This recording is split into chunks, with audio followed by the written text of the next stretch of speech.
आज हम ब्लॉग के लेआउट्स के बारे में बात करेंगे और इसमें बुनियादी तौर पर हम दो लेआउट्स बनाना सीखेंगे। एक तो हमारा मल्टी कॉलम लेआउट होगा जिसमें हमारी जो पोस्ट हैं वो 2 या 3 कॉलम्स के अंदर शो होंगी।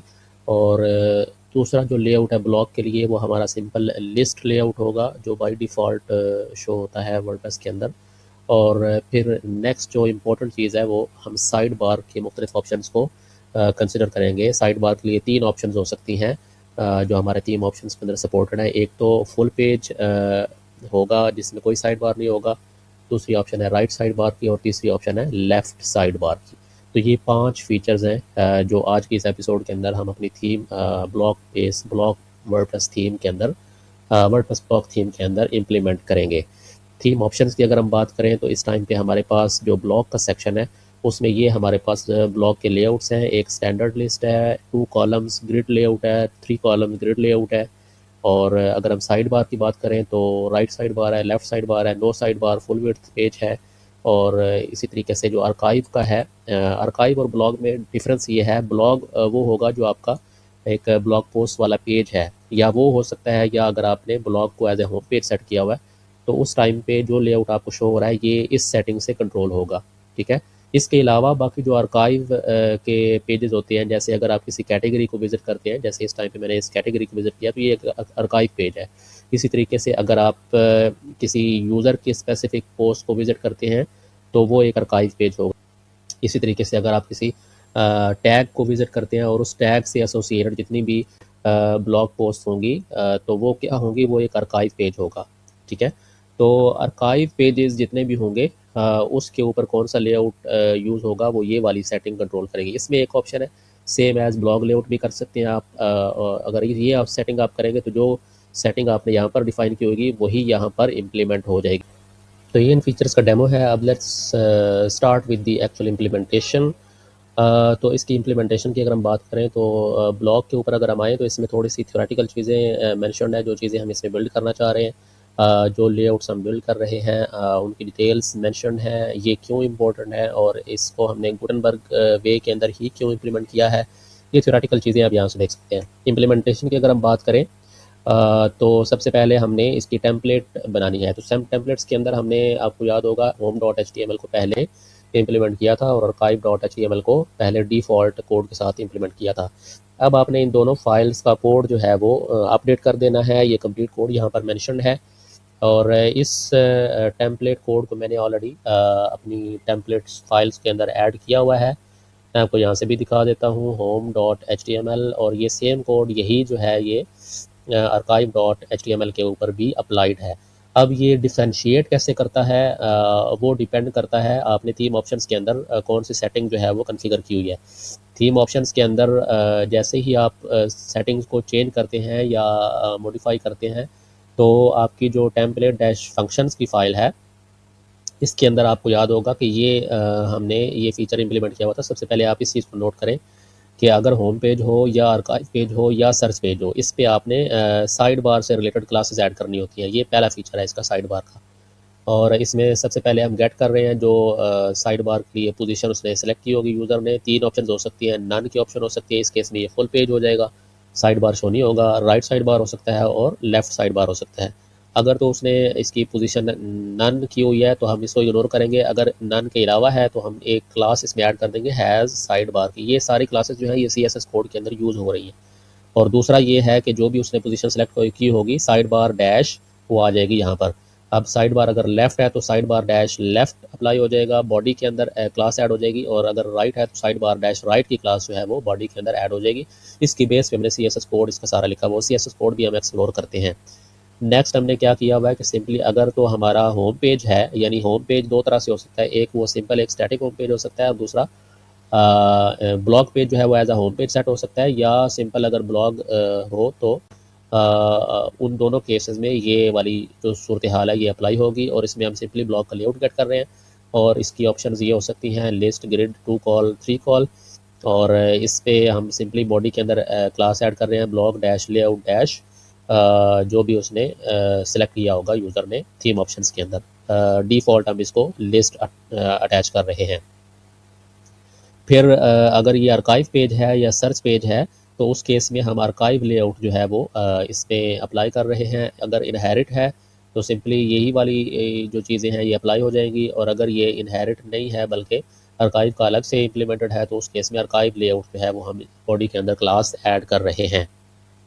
ठीक है, तो ये हम अपने इस archive.html और home.html की बात कर रहे थे। इसकी बेस पे ये डिसाइड करता है कि मैंने साइड बार कौन सा शो करवाना है, और जो हमारे ब्लॉग पोस्ट हैं उनको मैंने लिस्ट में शो करवाना है या उसको मैंने कॉलम्स की फॉर्म में शो करवाना है। और अगर कॉलम की फॉर्म में शो करवाना है तो 2 कॉलम बनाना है या 3 कॉलम बनाना है। ये बेसिकली हमारा साइड बार का कोड है। इसको मैं थोड़ा सा मिनिमाइज़ करके भी आपको दिखा सकता हूँ ताकि आपको थोड़ा सा स्ट्रक्चर की समझ आ जाए। और ये जो सिंपल हम गुटनबर्ग के ब्लॉक्स यूज़ कर रहे हैं, कोई कस्टम हमने कोड इसमें नहीं लिखा हुआ। ये सिंपल इसके गुटनबर्ग के ब्लॉक्स हैं जिनको हम डिटेल के अंदर पहले स्टडी कर आए हैं। तो ये हमारा ओवरऑल लेआउट है। एक ओवरऑल हमारा मेन का एक टैग है, उसके अंदर हमारा ये एक ग्रुप ब्लॉक है। ग्रुप ब्लॉक के अंदर हमारे 2 मेन ब्लॉक्स हैं, एक क्यूरी ब्लॉक है और एक हमारा साइड बार के लिए ग्रुप ब्लॉक है। ठीक है, और साइड बार के अंदर हम मुख्तलिफ विजेट्स यूज़ कर रहे हैं। सबसे पहले हमारा ये सर्च का विजेट है। ठीक है, और उसके बाद हमारा ये कैटेगरीज का विजेट है, और उसके बाद हमारा रिसेंट पोस्ट्स का विजेट है जो साइड बार के अंदर शो हो रहा है, और चौथा हमारा टैग्स का विजेट है जो हम साइड बार के अंदर शो करवा रहे हैं। अगर हम मेन क्यूरी ब्लॉक की बात करें तो उसमें सिंपली सबसे पहले हम फीचर्ड इमेज जो है वो शो करवा रहे हैं, उसको लिंक किया हुआ है हमने। और उसके बाद हम पोस्ट का जो मेटा है, मेटा इन्फॉर्मेशन वो शो करवा रहे हैं, और मेटा के अंदर हम कैटेगरी शो करवा रहे हैं, और उसकी डेट और ऑथर नेम जो है वो डिस्प्ले करवा रहे हैं एज अ पोस्ट मेटा। ठीक है, उसके बाद सिंपल हमारा पोस्ट का टाइटल है, और उसके बाद हम पोस्ट की समरी शो करवा रहे हैं, और फिर एंड पे हमारी पेजिनेशन आ जाएगी। और अगर कोई रिज़ल्ट अवेलेबल नहीं है तो उस केस में हम नो पोस्ट फाउंड का टेक्स्ट जो है वो शो करवा रहे हैं। तो ये सिंपल इसका HTML का लेआउट है। और बाकी हमने उसकी डायनामिकली बॉडी के अंदर क्लासेस ऐड कर दी हैं, उसकी बेस पे हम CSS कोड जो है वो अप्लाई करेंगे। इसी कुछ डिटेल्स जो हैं वो यहाँ पर मेंशन है, आप उनको देख सकते हैं। जो हमारा ब्लॉग से रिलेटेड CSS कोड है उसके लिए हमने एसेट्स के अंदर और CSS के फोल्डर के अंदर हमने एक न्यू फाइल क्रिएट की है blog.css की।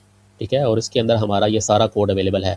अब इसको अगर आप देखें, ये कुछ स्टैंडर्ड इसकी स्टाइलिंग है, बेसिक स्टाइलिंग हमने ऐड की है।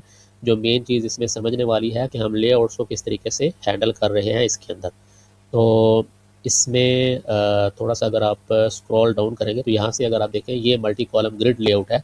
और ये कैसे इम्प्लीमेंट कर रहे हैं हम कि सबसे पहले तो blog dash layout dash grid, ठीक है, और आर्काइव लेआउट ग्रिड, ये 2 ऑप्शंस हैं ग्रिड की फॉर्म में और ब्लॉक के लिए और इसके आर्काइव के लिए। तो इसमें हम डिस्प्ले की प्रॉपर्टी ग्रिड यूज़ कर रहे हैं, और ग्रिड टेम्पलेट कॉलम्स और गैप को यूज़ करते हुए हम इसको ग्रिड लेआउट के अंदर कन्वर्ट कर रहे हैं। अगर आपके 2 कॉलम्स लेआउट है तो उस केस में ये वाली प्रॉपर्टी आपने नोट करना है कि ये सब में चेंज होगी, बाकी तकरीबन स्टैंडर्ड है। 3 कॉलम्स के केस में हम इसको रिपीट कर रहे हैं 3 पे। ठीक है, और इसी तरीके से बाकी चीज़ें जो हैं वो हर लेआउट के लिए हमने इसमें स्पेसिफाई की हुई हैं। बैकग्राउंड कलर्स और ये कलर्स प्रॉपर्टीज़ वगैरह, ये हमने जो theme.json के अंदर जो प्रीसेट्स डिफाइन किए हुए हैं हम उन्हीं को यूज़ करते हुए इसको इम्प्लीमेंट कर रहे हैं।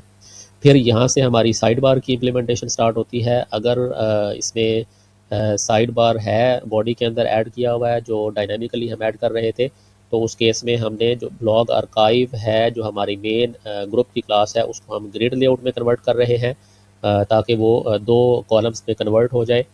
ठीक है, इस तरीके से नीचे अगर आप आएँ तो लेफ़्ट साइड बार अगर हो तो लेफ़्ट साइड बार के केस में इसको हमने किस तरीके से इम्प्लीमेंट किया हुआ है, इसका ऑर्डर जो है वो माइनस कर दिया है। और अगर नो साइड बार है तो उस केस में ये फुल विड्थ हो जाएगा। और अगर कोई साइड बार अवेलेबल नहीं है, नन है, तो उस केस में हम साइड बार को सिंपली हाइड कर रहे हैं, उसको डिस्प्ले नहीं करवा रहे। फिर बाकी कुछ विजेट्स और पेजिनेशन के रिलेटेड जो है वो कुछ स्टाइल्स हैं, और टैबलेट व्यू के अंदर और मोबाइल व्यू के अंदर हम कॉलम्स को सिंगल कॉलम या 2 कॉलम्स में कन्वर्ट कर रहे हैं। उससे रिलेटेड कुछ CSS कोड जो है वो यहाँ पर मेंशन्ड है, और इन सारी चीज़ों को रेस्पॉन्सिव करने के लिए भी कुछ स्टाइल हमने ऐड किए हुए हैं। तो ये आ गया हमारा CSS का कोड। इन चीज़ों को मैं एक एक चीज़ को इसलिए एक्सप्लेन नहीं कर रहा कि इस पर वो काफ़ी ज़्यादा टाइम कंज्यूमिंग हो जाएगा। ये HTML और CSS क्लास नहीं है, बल्कि हम इसमें ब्लॉक थीम जो है वो डेवलप करना सीख रहे हैं, जो कि हमारा मेन मकसद है इस कोर्स का। फिर भी अगर आपको किसी चीज़ की समझ ना आए स्पेसिफिक, तो आप वो कमेंट्स के अंदर पूछ सकते हैं। ये वो चीज़ है कि बॉडी क्लासेस को हम डायनामिकली ऐड करते हैं डिपेंडिंग अपॉन के हमने थीम ऑप्शंस के अंदर कौन सा जो है वो ऑप्शन सेलेक्ट किया हुआ है। ये चीज़ हम ऑलरेडी स्टडी कर आए हैं, ठीक है। उसके बाद हमने जो blog dot C S S की फ़ाइल ऐड की है, इसको हमने डायनामिकली लोड करना है। तो वो एन क्यू के अंदर आपने ये वाला कोड ऐड कर देना है। ऑलरेडी हमने एन क्यू के अंदर ये वाला फंक्शन जो है वो ऐड किया हुआ है। आपने सिंपली इस कोड ब्लॉक को वहाँ पर उसी फंक्शन के अंदर ऐड कर देना है। मैं आपको यहाँ से भी दिखा देता हूँ। N Q dot P H P के अंदर हमने सिंपली ये वाला कोड ऐड किया है ब्लॉक के लिए, ये वाला। तो इसमें अगर होम पेज है, आर्काइव है, सर्च है या सिंगुलर पोस्ट है, तो उस केस में हम blog dot C S S का जो फाइल है उसको लोड करवा रहे हैं, ठीक है। तो ये हमारा कंप्लीट कोड है। अब इसको हम डेमो भी करके देख लेते हैं, थीम ऑप्शंस को चेंज करके। डेमो हमने पहले भी इसका किया है। तो इसको अगर आप देखिए, अभी अगर 2 कॉलम्स हमारा ब्लॉक का लेआउट है, राइट साइड बार हमने सेलेक्ट किया हुआ है, और आर्काइव लेआउट जो है वो स्टैंडर्ड है। तो ये हमारा है ब्लॉक पेज। तो ये 2 कॉलम्स पे है, इसको हम चेंज करते हैं लेट्स से 3 कॉलम्स, और इसको अगर हम सेव कर दें, और अब अगर आप इसको रिफ़्रेश करें, तो अब ये कन्वर्ट हो गया है 3 कॉलम लेआउट के अंदर, ठीक है। इसी तरीके से आप इसको जो हमने हमारा आर्काइव का लेआउट है वो हमने लिस्ट सेलेक्ट किया हुआ है, तो ये आपका लिस्ट लेआउट जो है वो इस तरीके से शो होता है। अब साइड बार का हम टेस्ट कर लेते हैं। लेट्स से हम इसका साइड बार जो है वो लेफ़्ट कर देते हैं। तो इस केस में अगर आप इसको सेव करें, तो अब अगर आप अपने ब्लॉग पेज को रीलोड करें, तो अब आप देखें आपका जो साइड बार है वो लेफ़्ट साइड पे शिफ्ट हो गया है, और जो पोस्ट हैं वो आपकी राइट साइड पे आ गई है। इसी तरीके से आप आर्काइव को भी विज़िट कर सकते हैं। इसमें भी अब जो साइड बार है वो लेफ़्ट पे मूव हो चुका है। इसी तरीके से आप बिल्कुल अगर फुल विड्थ करना चाह रहे हैं, तो आप साइड बार को रिमूव भी कर सकते हैं, नो साइड बार कर दें। और इसको अगर आप अब सेव करें, तो अब दोनों जो लेआउट्स हैं ब्लॉक के भी और इस पे आर्काइव के, इन दोनों पे जो साइड बार है वो शो नहीं होगा। तो ये फुल विड्थ जो है वो पेजेस आपके शो हो जाएंगे। और अभी अगर आप इसको दोबारा एक्टिवेट करते हैं, लेट्स से साइड बार को हम राइट साइड बार करते हैं, इसको मोबाइल व्यू के अंदर भी देख लेते हैं कि चीज़ें किस तरीके से मैनेज हो रही हैं।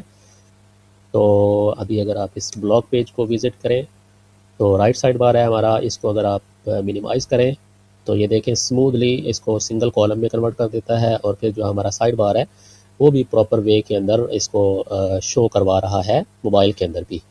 तो ये आज के इस एपिसोड के अंदर हमने ब्लॉग के लिए 2 लेआउट्स और साइड बार के लिए 3 ऑप्शन जो हैं उनको कॉन्फ़िगर करना सीखा है।